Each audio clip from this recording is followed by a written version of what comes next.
নমস্কাৰ আজি আমি আলোচনা কৰিম এডিআৰই 2.0 গ্ৰেড 4 ৰ যেটো 8 ষ্টেণ্ডাৰ্ডৰ এক্সাম আছিলে যাক আমি পেপাৰ 2 বুলি কওঁ এই paper 2 to final cut of বা ফাইনাল আমাৰ সিলেকশনত কিমান নম্বৰ আহিব বা কিমান নম্বৰ থাকিলে আমাৰ জব পিক্স হ'ব বা আমি সেফ জনত থাকিম বা সিম্পল ভাবে আমি ক'ব গলে কিমান নম্বৰ পালে আমাৰ চাকৰিটো পিক্স হৈ থাকিব তাৰ ওপৰত ডিসকাস কৰিম ইয়াতে এক্সট্ৰা নম্বৰৰ বিষয়েও ডিসকাস কৰিম আমাৰ এক্সট্ৰা নম্বৰ বা লিডিং মাৰ্কটো কিমান থাকিলে আমাৰ চাকৰিটো 100% পিক্স হয় তাৰ ওপৰত ডিসকাস কৰিম তাৰ কাৰণে আমি ইয়াতে ৰিটেন এক্সামৰ যেটো কাট অফ এই কাট অফৰ তালিকাটো ইয়াতে লৈ লৈছো আৰু ইয়াৰ লগতে আমি কিমান প্লাস মাইনাস কৰিব লাগিব ডিসকাস কৰিম ইয়াতে টাইম দিব ঠিক আছে আৰু ইয়াতে এটা কথা মনত ৰাখিব এই ভিডিওত আমি ইউআৰ তাৰ পিছতে এসসি আৰু এমওবিসি বা ওবিসি পাৰ্টিসকলৰ কাৰণে ডিসকাস কৰিম পৰৱৰ্তী ভিডিওত আমি এসটিপি এসটি হিলছ আৰু টি ট্ৰাইবছৰ পাৰ্টিসকলৰ কাৰণে আলোচনা কৰিম এতিয়া আমি চাই লওঁ এতিয়া অকলে জানে যে পেপাৰ 2 যাক আমি 8 ষ্টেণ্ডাৰ্ড বুলি কওঁ এই 8 ষ্টেণ্ডাৰ্ড পেপাৰত তোমাৰ আনৰিজাৰ্ভৰ ক্ষেত্ৰত বা জেনাৰেল কাষ্টৰ ক্ষেত্ৰত 99.75 আছিল যদিও 99.75 নম্বৰ আছিল কিন্তু ইয়াতকৈ বহুতে বেছিকৈ নম্বৰ পাই গৈছিল যাক আমি লিডিং মাৰ্ক বা এক্সট্ৰা নম্বৰ বুলি কওঁ সাপোজ আমাৰ কাট অফ আছিল তোমাৰ 99.75 কিন্তু এক্স নামৰ লৰাজনৰ কিমান নম্বৰ আছে তোমাৰ 105 আছে কাৰোবাৰ y নামৰ লৰাজনৰ 106 আছে কাৰোবাৰ z নামৰ লৰাজনৰ কিমান আছে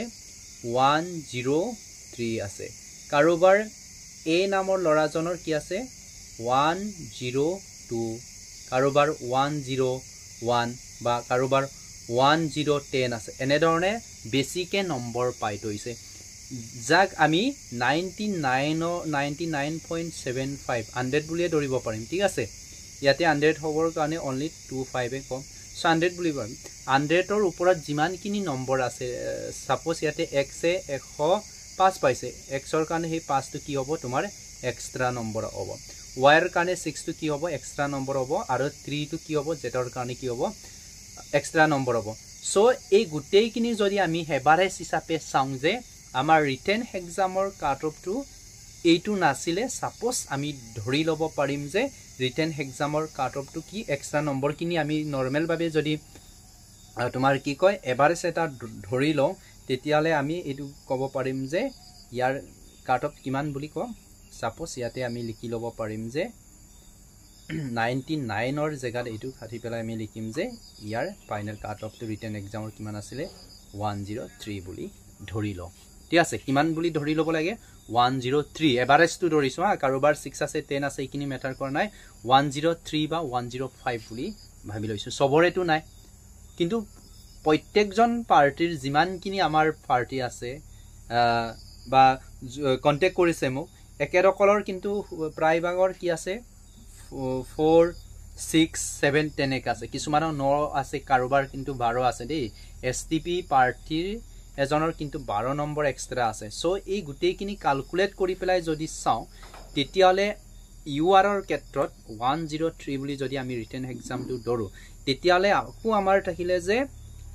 ভাইবা আছিল তোমাৰ 15 কিন্তু 15 ৰ ভিতৰ কিছুমানটো জাস্ট এড্ৰেছটো দিছে কিছুমানক বহুত কোৱেশ্চন কৰিছে সো আউট অফ 15 ৰ আমি ইয়াতে 10 মাৰ্ক পাব লাগিব ওকে কিমান নম্বৰ পাব লাগিব 10 মাৰ্ক এই 10 মাৰ্কটো ইয়াতে প্লাস কৰা কিমান আছে তোমাৰ 103 প্লাস কিমান হ'ব তোমাৰ 10 ইকুৱেল টু কিমান হল বুলি ক'লে তোমাৰ 130 কিমান 113 হল তেতিয়ালে আমাৰ গুটেই কিনি ফাইনাল কাট অফত যেটো আমাৰ ৰিজাল্ট দিব ফাইনাল সিলেকশনৰ কাৰণে তেতিয়ালে 113 ৰ পৰা আমি আৰম্ভ কৰিব লাগিব মিনিমাম 113 পৰা আমি কি কৰিব পাৰো 100 কিমান 14 নম্বৰৰ ভিতৰত যদি আপোনালোকৰ নম্বৰ আহে বা থাকিব তেতিয়ালে ফাইনাল সিলেকশনত আহিব আপোনালোকে এই 13 ৰ জায়গাত 112 ধৰি লব পাৰে 112 ৰ পৰা কিন্তু 114 ৰ ভিতৰত আপোনালোকৰে যদিহে নম্বৰ আহিব তেতিয়ালে আপোনালোকে ফাইনাল সিলেকশনত আপোনালোকৰ নাম আহিব বা আপোনালোকে চাকৰিটো পাব ঠিক আছে এইটো আছিলে ইউআৰ কিন্তু RFW দেই RPM নহয় RFW এইটো হৈছে কিছুমান ক্ৰিটিকেল এৰিয়াত কাম কৰিব লাগিব ৰিজনেবল কিছুমান প্লেস আছে মাইনিং হল এই মাইনিং প্লেস বিলাকত কাম কৰা পাৰ্টি সকলৰ কিন্তু তোমাৰ কাট অফ মাৰ্কটো কৈছিলে তোমাৰ 89.00 অৰ্থাৎ 89 কিন্তু ইয়াতটো এক্সট্ৰা নম্বৰ থাকিব এক্সট্ৰা নম্বৰ যদি ইয়াতে মই প্লাস কৰো 80 কিমান এই 89 টোক যদি ঠিক তেনেকৈ ইয়াতো এক্সট্ৰা নম্বৰ আছে কিন্তু ইমানকে কি হয় থকা নাই তোমাৰ কিছুমানৰ 89 আছে ঠিক আছে মই এটো দেখাই দিছো সাপোজ ইয়াতে এক্সৰ কিমান আছে আমাৰ ফাইনাল ৰিটেন এক্সামৰ কাট অফ আছিল তোমাৰ 89 ইয়াতে কাৰোবাৰ আছে কিন্তু 95 আছে কিন্তু কাৰোবাৰ আছে তোমাৰ 93 আছে আৰু সাপোজ XY0 আছে কাৰোবাৰ 100 সো ইয়াতে মই এটা এভাৰেজ ধৰিছো যে এইটো নাছিলে আমাৰ ৰিটেন এক্সামৰ নম্বৰটো জাস্ট আমি এটা আইডিয়া লৈছো যে এইটো নাছিলে এডিশনাল যিখিনি এক্সট্ৰা নম্বৰ আছে এইখিনি মিলাই পেলাই আমি ফাইনাল কাট অফৰ এটা অনুমানিক আমি নিজে বনাই লৈছো যে এইটো কিমান যাব পাৰে তোমাৰ 92 বুলি ধৰি লৈছো 92 কিমান 92 গৈছে এক্সট্ৰা নম্বৰ কিনি যেটো লিডিং মাৰ্ক আছিল আপোনালকে বেছিকে নম্বৰ পাইছিলে এই পাৰ্টি বেছিকে যে নম্বৰ পাইছে এই পাৰ্টি অকলৰ মাৰ্ক কিনি এভাৰেজ এটা কৰি লৈ কিমান পালো তোমাৰ 92 বুলি ধৰি লৈছো সো 92 লগত কিন্তু যি অকল ইন্টাৰভিউ দিছে একেদকলে 15 ভিতৰত কিন্তু নাই কমে 9 and 10 পাইছে সাপোজ মই মিনিমাম টুকে ধৰি লৈছো কিমান হল 9 প্লাস 9 কৰা কিমান হ'ব তেতিয়ালে 9 ইপালে তোমাৰ কিমান হ'ব 101 কিমান নম্বৰ হ'ব 101 সাপোজ 101 এতিয়া আমি যদি ইয়াত RFW ৰিজনেবল যিখিনি তোমাৰ ওয়াৰ্কাৰ হ'ব কাম কৰা মানুহ হ'ব একেদকলে কিন্তু ফাইনাল সিলেকশনত নাম হাইবৰ কাৰণে তোমাৰ 100 ৰ পৰা 104 এই নম্বৰৰ ভিতৰত যদি নম্বৰ আহে তেতিয়ালে ডেফিনেটলি আপোনালোকৰ নাম ফাইনাল সিলেকশনত আহিব ওকে ধৰিব পাৰিছেনে মই কি কৈ আছো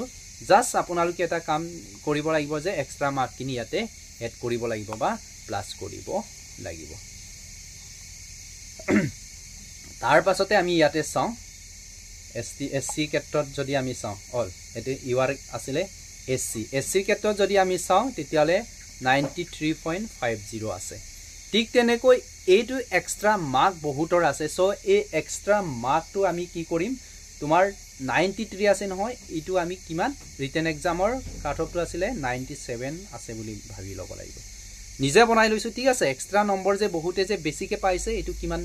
ধৰি লৈছো কিমান 97 কাৰণ এক্সট্ৰা নম্বৰ কিনি ইয়াতে যোগ কৰি এভাৰেজ এটা কৰি পেলাই আমি নিজে বনাই লৈছো যে 97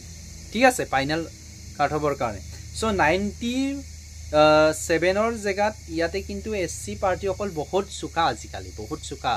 ইউআৰ ক্ষেত্ৰত প্ৰায় মানে যায় ওকে সো ইয়াত ক্ষেত্ৰটো মই কিমান নম্বৰ এড কৰি দিম 9 নম্বৰ এটা এড কৰি দিম যদি 97 ৰ লগত আমি 9 নম্বৰ হেড কৰো অল ইন্টাৰভিউৰ পৰা তেতিয়ালে কিমান হ'ব 106 হ'ব 106 ঠিক আছে কিমান হ'ব 106 so year final cut of all তোমাৰ 105 to 108 ৰ ভিতৰত যদি আপোনালোকৰ নম্বৰ আহে তেতিয়ালে ডেফিনেটলি আপোনালোকৰ জব ফিক্স হৈ থাকিব ওকে তাৰপিছত RFW ঠিক তেনে 86 আছে 86 ৰ লগত আপোনালোকে আৰু এক্সট্ৰা নম্বৰ এটা এড কৰি দিয়ক যে 4 এড কৰিলো ইয়াতে কিমান হ'ব 90 কিমান হ'ল 90 ইন্টাৰভিউৰ পৰা হেড কৰক যে ইয়াতে 8 মাৰ্ক এড কৰক তোমাৰ কিমান হ'ব 98 কিমান হ'ল 98 হ'ল নে যদি আপোনালোকৰ ইয়াতে 98 হ'ল 90 তোমাৰ কিমানৰ পৰা 6 ৰ পৰা 100 ৰ ভিতৰত আপোনালোকৰ যদি নম্বৰ আহে তেতিয়ালে RFW অল এটো SC ৰ ক্ষেত্ৰত আপোনালোকৰ নাম সিলেকশন হ'ব RFW মানে কিছুমান ক্ৰিটিকেল এৰিয়া আছে তাত কাম কৰিব লাগিব ঠিক আছে একেদকলৰ কাৰণে সেই নম্বৰটো আহিব ইয়াতে আপোনালোকে যদি ওয়েবসাইটটো চাই তেতিয়ালে এটো লিখা আছে ওকে তাৰ পিছতে OBC আৰু MOBC ৰ কাৰণে আছিল এতিয়া আপোনালোকে STP আৰু ST হিলছৰ এটা বস্তু দেখাই দিম ইয়াতে চক এবাৰ কিন্তু SC পাৰ্টিতকৈ STP কাট অফটো বেছি গৈছে 20.25 বেছি হৈছে ওকে এই কথাটো মনত ৰাখিব দেই আজিকালি STP মানুহবিলাক বহুত আগতকৈ উন্নত হৈছে ইমপ্ৰুভ হৈছে আগবাঢ়ি গৈছে ঠিক আছে তাৰপিছতে OBC আৰু হেম OBCৰ ক্ষেত্ৰত যদি চাওঁ ইয়াতে আছে তোমাৰ 95.75 সো ইয়াৰ লগতে বহুতৰ এক্সট্ৰা নম্বৰ আছে এক্সট্ৰা নম্বৰ কিছুমানে ইয়াতকৈ 95 আছে কাট অফ আছে নহয় কিছুমানে পাইছে 100 পাইছে কিছুমানে 101 আছে কাৰোবাৰ 98 আছে কাৰোবাৰ আকৌ 107 আছে সো এই এক্সট্ৰা মাৰ্ক বিলাক এড কৰি পেলাই মই এটা এভাৰেজ এটা ধৰিছো যে ৰিটেন এক্সামৰ এভাৰেজ একদম অকলুৰ কাৰণে এভাৰেজ কাট অফটো আছিল তোমাৰ কিমান বুলি 104 এটা প্লাস কৰিলে তোমাৰ কিমান হ'ব 4 এটা প্লাস কৰিলো 90 ওকে 95 ইয়াতে কিমান 90 ওকে ইয়াতে কিমান আহিব 100 ৰ লগত তুমি কিমান OBC আৰু MOBC ইন্টাৰভিউ সেম যাব সো ইয়াতে 9 এটা হেড কৰক তোমাৰ কিমান হ'ব 109 সো ইয়াত যদি আপোনালোকৰ নম্বৰ আহে যে 108 ৰ পৰা যদি 112 108 ৰ পৰা যদি 112 ৰ ভিতৰত আপোনালোকৰ নম্বৰ থাকে ডেফিনেটলি আপোনালোকৰ নাম ইয়াতে সেভ হৈ থাকিব সো এইটোৱে আছিল আপোনালোকৰ যদি সেই নম্বৰৰ ভিতৰত আছে তেতিয়ালে আপোনালোকে জব পাব বুলি নিশ্চিতভাৱে থাকিব পাৰে 100% এনেকৈ হ'ব ঠিক আছে 110% এনেকৈ হ'ব আৰু আপোনালোকে কমেন্ট কৰক অল এই কাট অফৰ লগত স্যাটিসফাইড হয় নে নহয় আপোনালোকৰ মতামত বিলাক কমেন্ট সেকশনত শেয়াৰ কৰিব পৰৱৰ্তী ভিডিঅত আমি STP ST হিলছ আৰু তোমাৰ OBC যেটো আমি T ট্ৰাইবস এই সকলৰ ওপৰত ডিসকাস কৰিম আৰু আপোনালোকৰ এই ফাইনেল ৰিজাল্টটো আগষ্ট মন্থৰ লাষ্টৰ পালে দিয়া কথা আছে সো এইখিনি আছিল আকৌ সকলোকে লগ পাম